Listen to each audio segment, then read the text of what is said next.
Hi, and welcome to This Is Ibrox. My name's Tommy McIntyre, and on one of those accounts have dropped from Rangers days, I am very, very pleased to be joined by Kieran Maguire, co-host of Price of Football, University of Liverpool lecturer, football finance expert, go-to man for all publications. Kieran, just good to see you again, buddy. How are you doing? I'm doing pretty well. I'm a Brighton fan for those people that don't know me. So we're recording this shortly before my trip to Arsenal in a few hours to see no doubt our reserves get defeated 3-0. Such is the enthusiasm there is for the League Cup in this country. Yeah, it just doesn't break through at all. You see that sometimes. I mean, there's just no interest in it whatsoever. I mean, do you expect there to be big changes for the Brighton team? Yes, yeah, I think he's going to give people an opportunity. It's a funny one. You know, we're taking 7,000 to a match which we don't expect to get anything from, but that's football. You know, Rangers would take 7,000.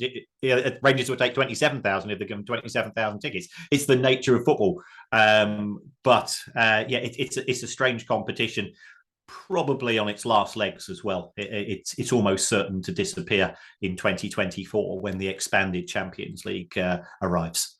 Yeah, I think that's a very fair shout, and a conversation for a different day before we go down that expanded Champions League, Super League alleyway at the moment. So, as I referenced, it's a big day for both sides of the old firm because Rangers accounts are out.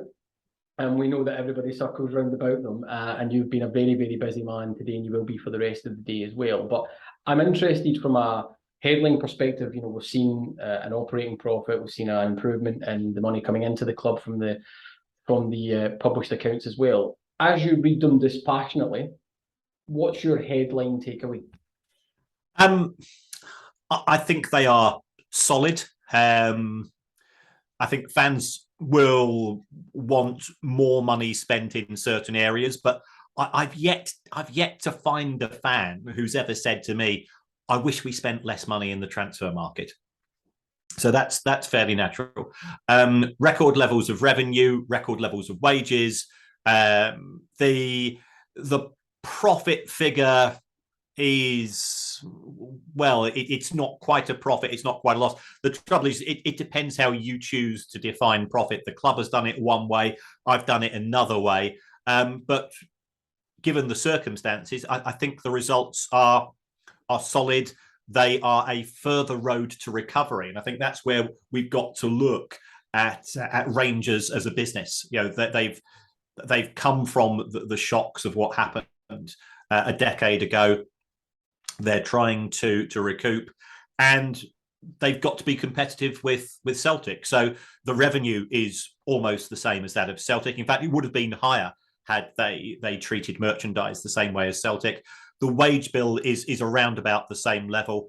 I think that there are areas where Rangers need to go some way in order to catch up with their rivals. Most clearly there in terms of player trading, but the gaps are starting to narrow. And whether we like it or not, football's a talent game, and the talent follows the money. So they need to be competitive in terms of getting the money into the club before they can be competitive in terms of spending and offering the salaries which will make players want to come and play for them.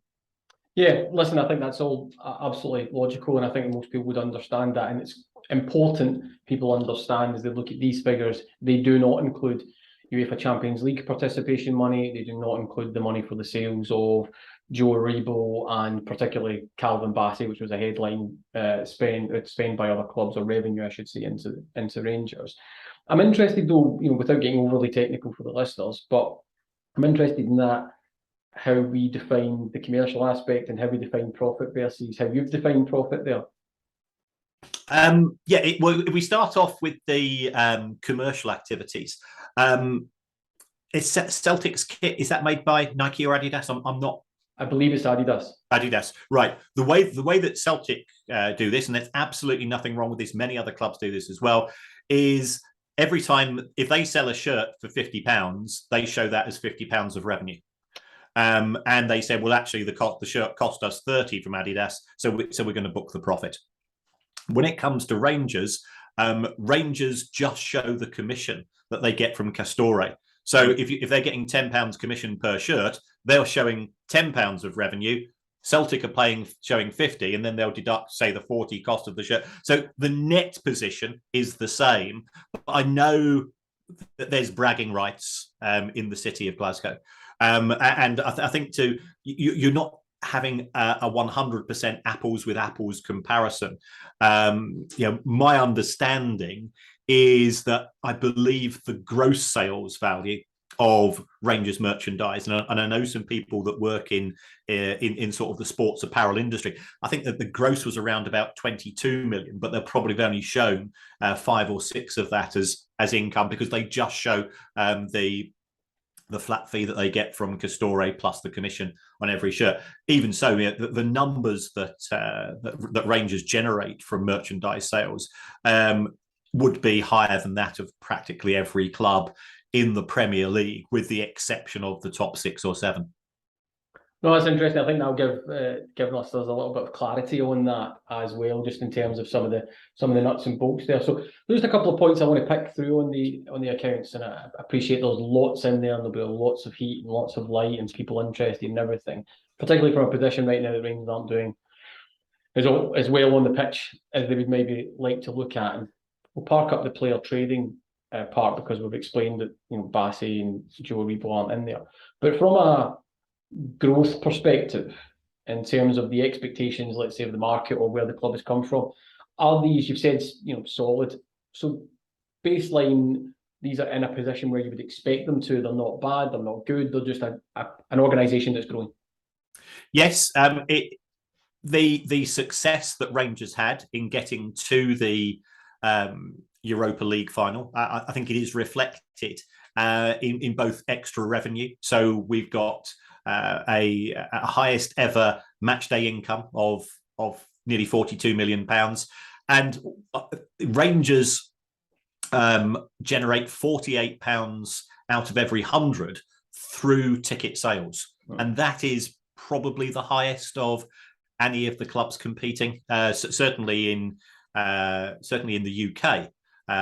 Because they sell out Ibrox every week.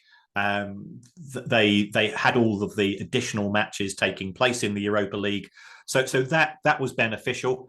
That flowed through into extra money coming from UEFA because of the prize money that's awarded as far as the European participation is concerned. And again, I'll bring up the subject of Celtic. People are always going to benchmark the two clubs against each other. And I've been posting on social media this morning, and Celtic fans seem more upset that I'm benchmarking them against Rangers for reasons I can't quite work out. But Celtic generated almost as much money. I think there's about £3 or £4 million difference compared to Rangers. The reason for that is that UEFA has loads of pots of money which it allocates in different ways. And as far as one of those pots is concerned, it's based on your 10-year history in Europe. Now, Rangers have only been playing in Europe for the last 4 or 5 seasons, so therefore they had substantially less money coming in from that particular pot compared to Celtic, which is why the numbers aren't perhaps as far apart as Rangers fans might anticipate. So they are a good result. Additional money coming in, but there's additional money going out as well, because the club has recruited players. It also had to pay bonuses. Every time you make progress per round in Europe, well, the players have highly incentivized pay packets and contracts, and that's reflected in a wage bill which was more than £1 million a week. But again, very, very close to that of Celtic. So whereas I think when Rangers first returned to the Premiership, there was still a very big difference. Celtic, I think, had £63 million more of revenue in, I think, as recently as 2018 compared to Rangers. That £63 million has effectively now been wiped out. It's just £1 million of difference as far as 21-22 is concerned. I'd expect that gap to grow in 22-23 due to the impact of Europe, though. Yeah, absolutely. And I think we've touched on some of the key elements there, in terms of the revenue coming in, the increased expenditure, the improvement of, on the operating loss from last year as well, turning it into a profit, depending on how you want to calculate that, as you've said. I am interested, though, as we get under the skin of the accounts. There are some interesting payouts there. I'm looking at maybe some of the litigation aspects. I know we can't drill into them specifically in terms of the cases that underpin them, but was there any surprise to see how much Rangers were paying out in those environments? As far as the cost is concerned, and I suspect that the club has not been able to name the other party, most probably due to some form of agreed NDA, which is fairly standard as far as legal settlements are concerned. The actual fee that's been quoted in the accounts is around about £6 million, likely to go to Sports Direct in respect of the dispute there. The way that that's been accounted for is that it could be seen to be 8 million, and then they've spread the money to get it down to around about 6. So clearly that is a big hit as far as the club is concerned, but it's done. Yeah. And whatever the rights and wrongs in respect of that dispute, it's important that we sometimes you just got to be able to walk away. If anybody's been divorced, then sometimes it's say goodbye, agree the settlement, and don't let it eat into you, because it's going to ruin the rest of your life. Yeah, I think that's a very key point in terms of that particular agreement or dispute, in that it ran for so long. If this is the final chapter of it, we move on sufficiently and get out the other side of it in terms of what it means for the club and being able to move on post direct, so to speak. And just for anybody who's not, sorry, Kieran, just for anybody who's not aware, NDA, non-disclosure agreement. Back to yourself. Yeah. As an outsider with Rangers, there does seem to be a lot of noise around the club on non-football things, and I think that can be a distraction. Ultimately, fans go along to watch football, to cheer their side on, to score some points against their rivals, and that's as far as it goes. Rangers, there's a bit of a soap opera, which isn't necessarily good for the focus of the club. And having disputes such as these isn't pleasant for all concerned, unless you're a lawyer.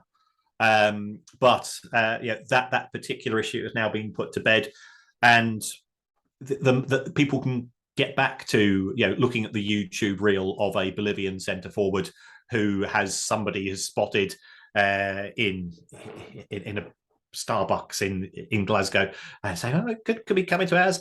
That's what we want to be focusing on as far as football is concerned. But football club accounts shouldn't be a story, but they are these days because of financial fair play and the large numbers involved in the game.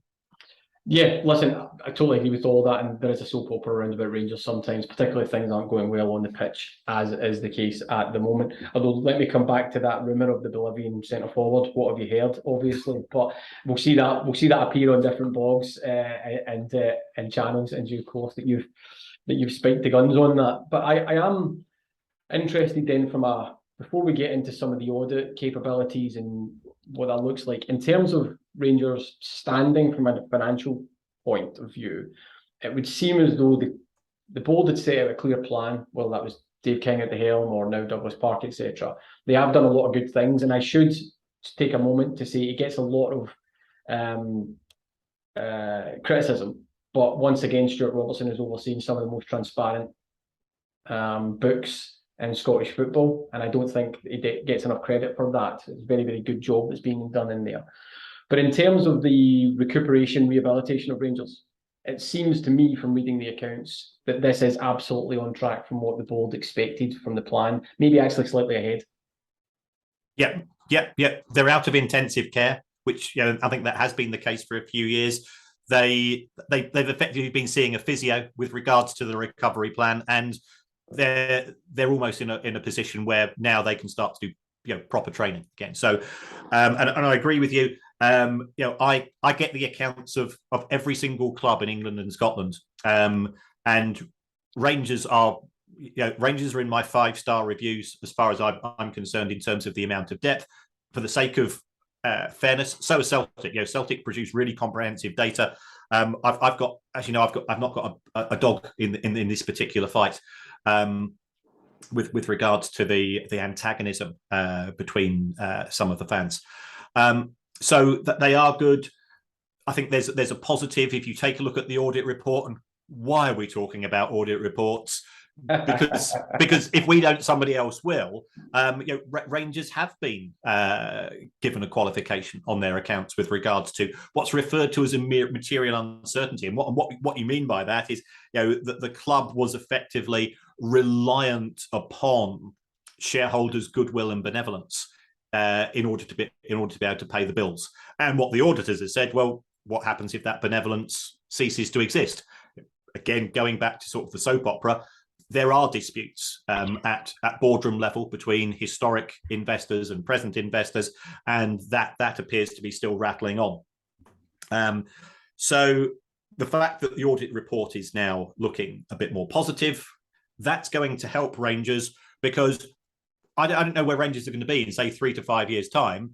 If they can sell out Ibrox with almost 50,000 seats, could they sell out Ibrox with 60,000 seats? Possibly. To do that, it's going to cost a lot of money to build the ground, and then what are you going to do in the interim period? How would Rangers end up having to go and play a season at Ibrox, so at Hampden, for example, whilst work was done? I think the club wants to expand its revenue stream because Matchday is so important, and there's little resistance, I think, in terms of trying to get more fans into the ground if it can physically be done. So I know that they've done, is it Edmondson House? Edmondson House, yeah. Edmondson House, yeah. That's part of the ambition of the club to have a football club which is generating more money 365 days a year. Football's a really dumb industry. Your main asset is closed. How many branches of Tesco do you know? How many pubs do you know that are closed 340 days a year? It's absolute lunacy. So trying to monetize the key resources of the club is certainly something which they have addressed. For the sake of transparency, I've spoken to Stuart Robertson on occasions. I've spoken to John Bennett as well. We've had him on our podcast, and we've always found them to be level-headed people with a background and understanding in finance. That's not necessarily what you want as a football fan. You want a sugar daddy. Talk to Chelsea fans. How many Chelsea fans hate Abramovich because he wrote out a check £900,000 a week for 19 years. That's why they love him. From a financial point of view, car crash. But he just went along, smiled benignly. He knew that £900,000 a week reduced the chances of him falling accidentally out of a window. Yeah, listen, I think you're, again, absolutely spot on with all of that. You do know fine well you've set hairs running with that potential Ibrox move to Hampden for a year. That's the only thing that people are going to take here. Kieran, you've let the cat out of the bag. You'll have John Bennett and Stuart Robertson back on the phone to you at the end of this podcast. But no, that was just me trying to think out loud. They've said nothing about that, so I can assure you. Too late. We'll wrap it up. We'll stick that out on social media. That's it. Kieran Maguire mandates move from Ibrox. But listen, you're absolutely right, though, in terms of, and some fans actually, and I think quite rightly sometimes, in terms of communication, struggle with the journey that the club is on in terms of that monetisation. Some of it's not been done maybe correctly, but I think everybody understands the need for clubs to generate funds. It all goes into the balance sheet. It's all part of the revenue growth. It's all part of making sure the best team is on the pitch. And so people have to understand that as well. I am interested, though, it's a nice segue into, I do note in the figures that there's been a repayment of directors' loans. And so it's interesting to see that money coming back out of the club, but also it seems like a key indicator part of that audit point that you're making. Yes, so yeah, there was money that the club both borrowed and repaid. I think the loans from that are outstanding from John Bennett, they carry around about 6% interest. That's much less than you'd be paying to a commercial entity. There's a lot of clubs in the English Premier League who are borrowing money on future transfer receipts and so on, and they're paying 9 to 10%. So the traction of using shareholders as a means of providing finance makes sense, because I think banks would still be cautious about lending to Rangers.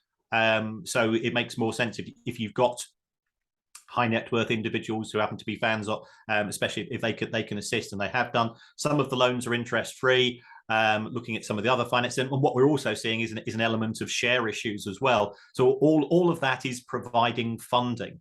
And the funding goes broadly into two areas. First of all, transfer spend, and secondly, infrastructure spend. Yeah, and I think it's probably important people to understand that 6% with John Bennett, etc., is a better, obviously most fans would say we would like that to be provided on a 0% interest basis. But actually, if you compare it against the market and Rangers not being able to get it elsewhere, it's a particularly good deal. And, the people on the board have been supporting the club through this period of non-self-sustainability. That's an interesting point. How close in terms of looking at the figures, and I don't want to crystal ball gaze too far into next year's figures because we never know what's going to happen, but how close are the board, in your opinion, to that achievement of the goal of self-sustainability? I would say we're 1 to 2 years away, provided that this year has not been a successful year as far as Europe is concerned on the pitch, but qualifying for the Champions League group stage was still lucrative. I saw the prices being charged for tickets. I know that has caused some comment amongst the Rangers fan base, but you were getting the opportunity to see, was it Liverpool, Napoli, and Ajax play? I don't remember any of those games at all. Right. And it's the same in other industries. If I'm going to a music concert, I expect to see more. I expect to pay more if I'm going to see the Foo Fighters or Adele than compared to a more modest artist with a catalogue. So it's a nature of the beast.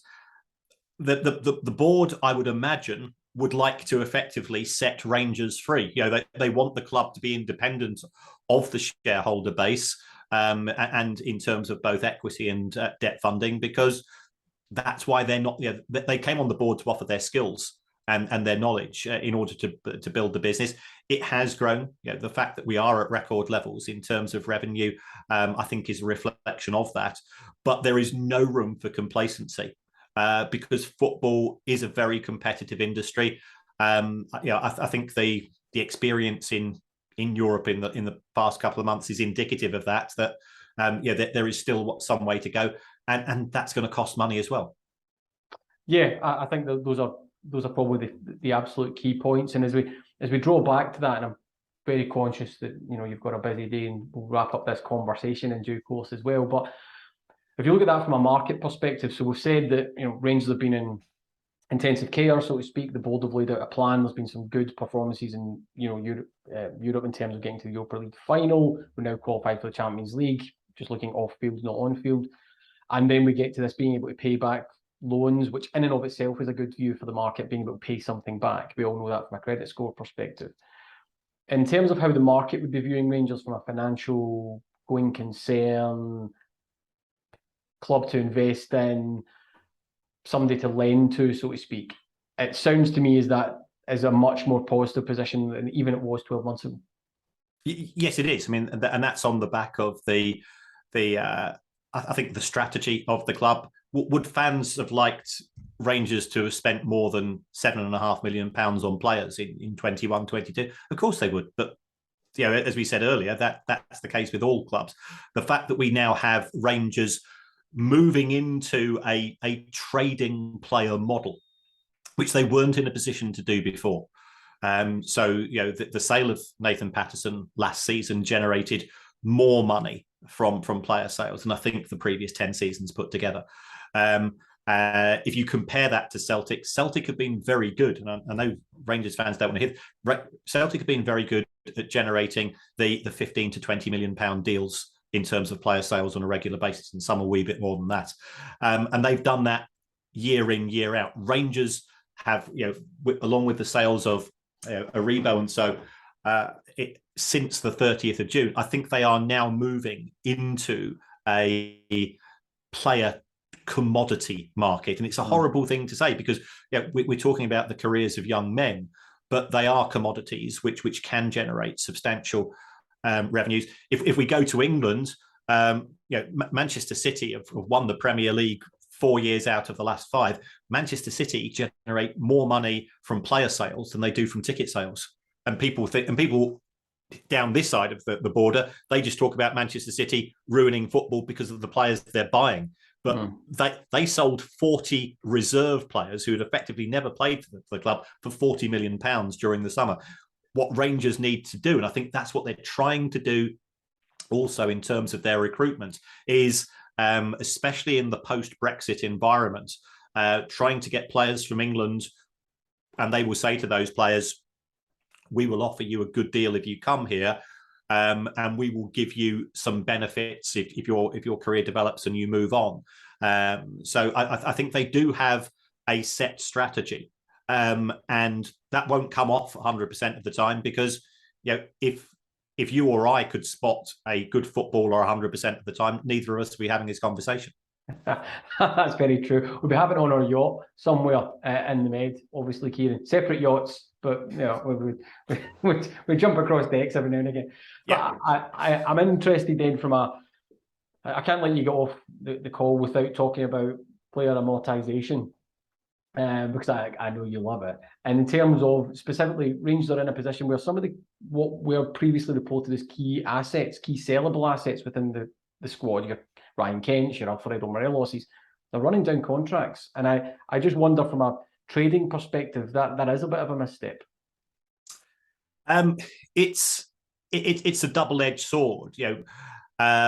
Players and their agents are fully aware that if they run down their contract in full, then they will be offered a huge signing-on fee potentially from a new employer.